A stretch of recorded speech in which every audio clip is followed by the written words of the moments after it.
welcome to the pizza party. My name is Troy, and I am the pizza guy, DIY. That's me.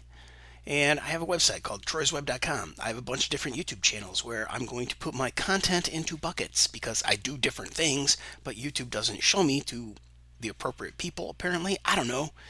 Go ask the algorithm. They change it every week. There's no keeping up with it. So anyway, if you subscribe to any of my channels, you'll get notifications when I do start building them out with content. Like, it's the dead of winter here. The Garden Guy channel is not blooming right now, but it will be popping in the spring. So go ahead and visit those links. Visit troysweb.com. Visit those links and subscribe to my channels so that you'll get notified every time I post a video. All right, so today I'm going to show you how to make a fresh single slice. Now, I did this in a recent video that I referred to it as how to eat your garden, because everything in there was grown in my garden except some onion and red wine vinegar and olive oil, of course. In this video, I'm going to show you roasted tomatoes. I've tried them two different ways, cut side up and cut side down. One of them makes for a much more liquid sauce, and one of them, the cut side down, the moisture in the tomatoes leaks out, fills the pan, and boils away. So you get a much thicker charred tomato, and I hope I have pictures of that coming up. All right, so this pizza is built with the pizza crust that I got at Walmart. Great value pizza crust. You get two 12-inch pizzas, crusts, I should say, ready to bake, thin crust. You just throw them in the oven. Well, you have to put the ingredients on, of course. And I a couple of videos ago, I used one of these for a pepperoni pizza in a cast iron pan. It came out really good. I really liked it. That's where I started doing, commentary video. So check out my backlog. I have a bunch of past videos that are quite good and quite short, so that hopefully you'll click like and enjoy them. I'll never get monetized on YouTube. That's why I have the donation buttons on my website at troysweb.com. So anyway, I had the leftover 12-inch pizza crust. I cut it into 4 pieces. Ta-da! I have 4 slices to make. And here is what I made that day. I take the photos. I usually do the video editing much later, voiceover with some photos. But eventually, I have started adding video in the kitchen.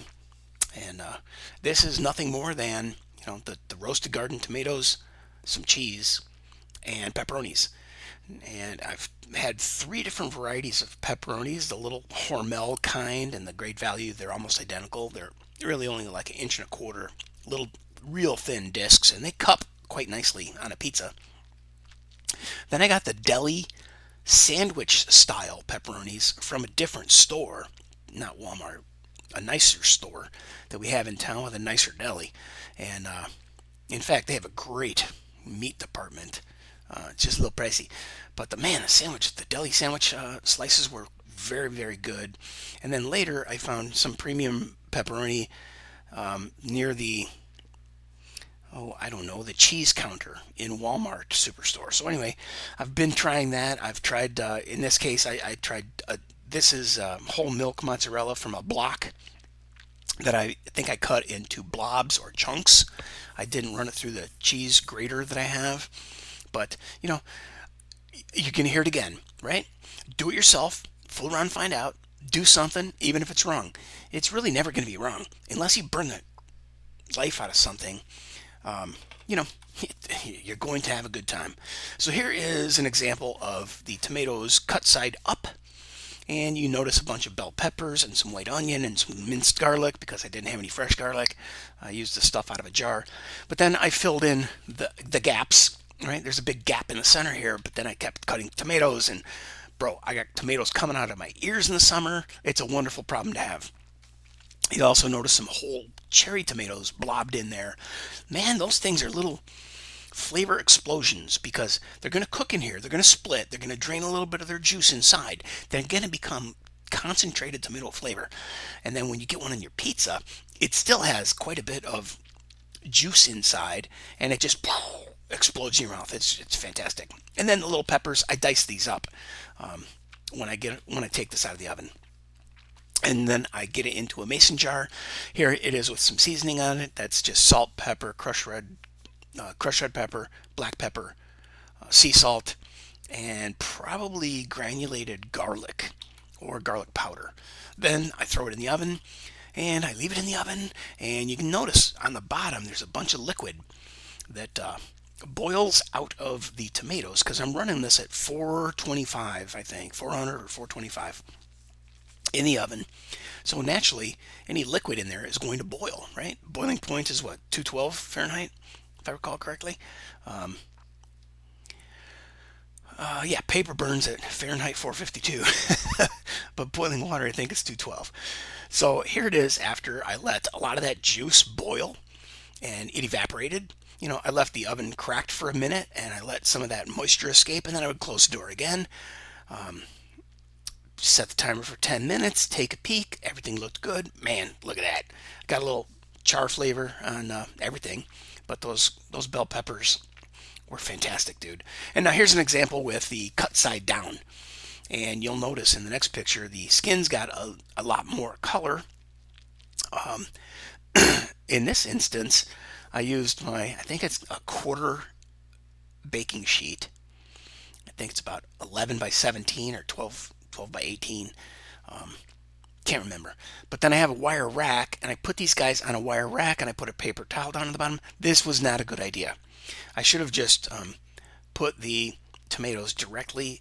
I should have put tin foil on the baking sheet because it was a bear to clean up, and that would have protected the baking sheet. Then I should have taken, and I did in later experiments throughout the summer, I took the whole tomato and I just blopped it right there on the baking sheet covered in tin foil, and as the heat took effect, it's not like any of these half sphere tomatoes face or cut side down are going to have any difficulty leaking fluid because you have to cut a little notch where the green stem part is, right at the core.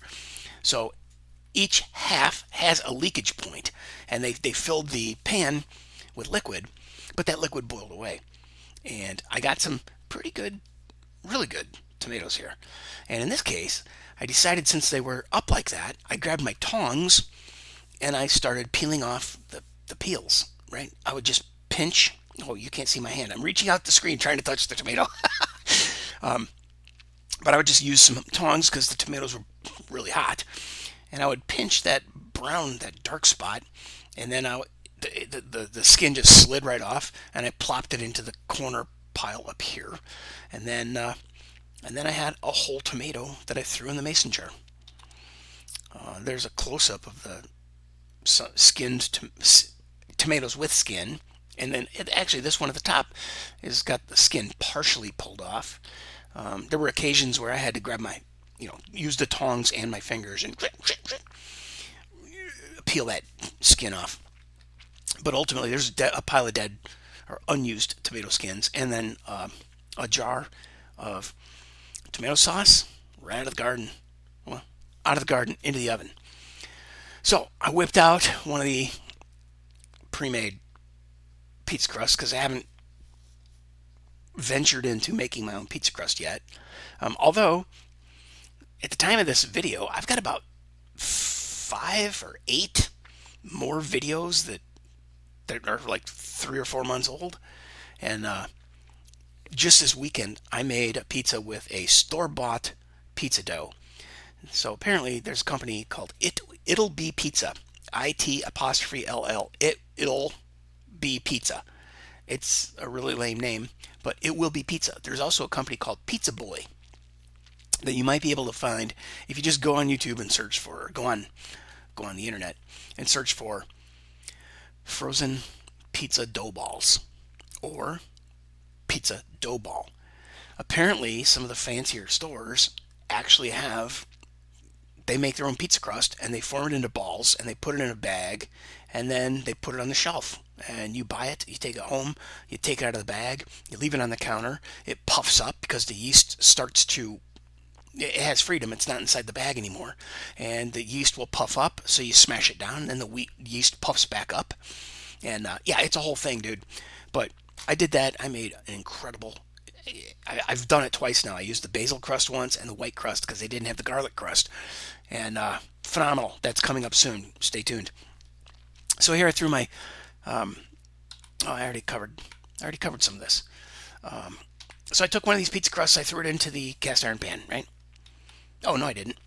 I cut the leftover crust into the 4 pieces, and I made the garden one with the garden tomatoes in the last video. And here I'm getting a little scrambled because I'm trying to crank out too many videos in a row. And here it is. I mean, I didn't even take pictures of the next 2 slices because this is exactly what I did. I grabbed that mason jar, I put a little tomato sauce on a slice, I got some blobs of mozz, and I plopped that on the crust. I threw down some pepperonis, and I threw that in the 8-inch cast iron. Well, that's a 12-inch cast iron skillet, and it just happened to be the one that was, in use. No, that's my 8-inch. Anyway, yeah, it's too small. It's a perfect fit for that particular slice to make a slice. It's a perfect size, and I just bought a couple of new pizza pans that I'll tell you about for that fresh pizza dough or that frozen dough ball. Right? It's frozen at the factory. They ship it to the store. They put it on the shelf and it's thawed. You bring it home. You leave it in your fridge for a couple of days if you need to.